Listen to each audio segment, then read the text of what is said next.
বন্ধুরা, তোমরা সব কেমন আছো? আজকে আমি সন্ধ্যে থেকে এই ব্লগটা শুরু করলাম।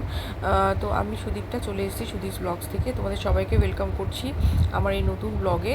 তো এখানে চা বানিয়ে নিয়ে চলে এসেছি 4 জনের জন্য। চাটা খেয়ে এবার রান্নাঘরে চলে এসেছি। পাবদা মাছ ছিল ফ্রিজে, পাবদা মাছ বার করে নুন হলুদ মাখিয়ে রেখেছি। আর এখানে মশলাটা বানিয়ে নিচ্ছি। তার মধ্যে আমার কর্তামশাই ব্লু লাগুন তৈরি করে নিয়ে চলে এসেছে। বলেছিলাম আর কি খাবো। তো খুব ভালো মকটেল তৈরি করতে পারে, দারুণ খেতে হয়।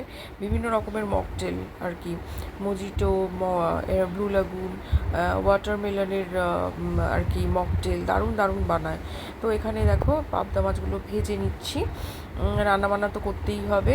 আলু সেদ্ধ করে নিয়েছি, এখানে আলুটা ম্যাশ করে নিয়েছি। এবারে পেঁয়াজ রসুন আর লঙ্কা দিয়ে সর্ষের তেল দিয়ে ভালো করে একটা চোখা বানাবো, তাই জন্য এগুলোকে ভালো করে ভেজে নিলাম। পাশের ওভেনে এখানে কড়াইতে যে তেলটা দিয়ে ভেজেছিলাম সেই তেলের মধ্যেই দিয়ে দিলাম কালো জিরে আর এখানে হলুদ গুঁড়ো। আর এখানে একটা পেস্ট বানিয়ে নেওয়া হয়েছে টমেটো লঙ্কা আর রসুন দিয়ে ভালো করে কষিয়ে নুন দিয়ে এখানে একটু কষানো হয়ে গেলেই জল দিয়ে পাবদা মাছগুলো ছেড়ে দিলেই হয়ে যাবে পাবদা মাছের ঝাল। তো এখানে দেখো ভালো করে কষিয়ে নিচ্ছি। কষিয়ে নিয়ে ভালো করে এখানে কালকে রাতের ডিনারের জন্য এগুলো বানিয়েছিলাম। তো এই দেখো পাবদা মাছের লাল লাল ঝাল, এই দিয়ে আজকে ডিনার হবে। আলু চোখা, ভাত আর পাবদা মাছের ঝাল। ডাল করিনি কারণ বাচ্চারা বললো ডাল খাবে না, দুপুরে অনেকটাই ডাল খেয়েছিল, মটর ডাল বানিয়েছিলাম। তো এটা রাতের মেনু, এই দিয়ে আমাদের আজকে খাওয়া দাওয়া হবে। তো এটাই আমাদের হয়েছে আজকে। আর দেখো রাত্রির একটা ম্যারিনেশন করছি।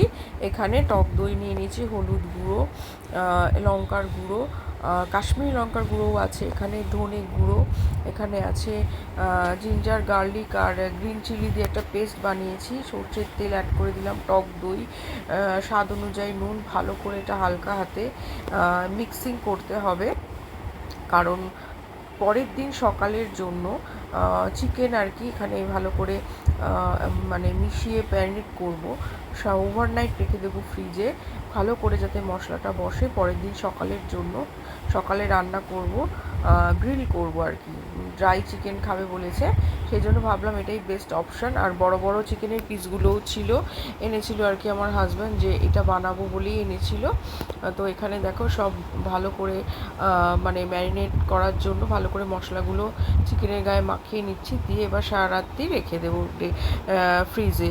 তো রাতের ডিনার এখানে ডিনারের জন্য ভাত বেড়ে নিচ্ছি। এক হাতে আমার মোবাইল আছে, সেজন্য ভালো করে আর কি সাজাতে পারছি না ডিনারটা।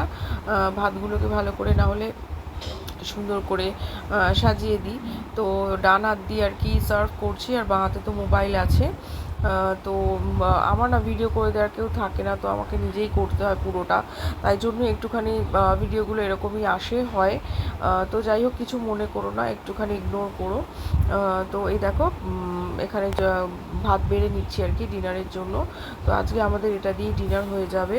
আর তোমাদের কি হয়েছে কালকে রাতের ডিনার? তোমরা কি দিয়ে করেছো? নিশ্চয়ই খুব ভালো ভালো মেনু ছিল।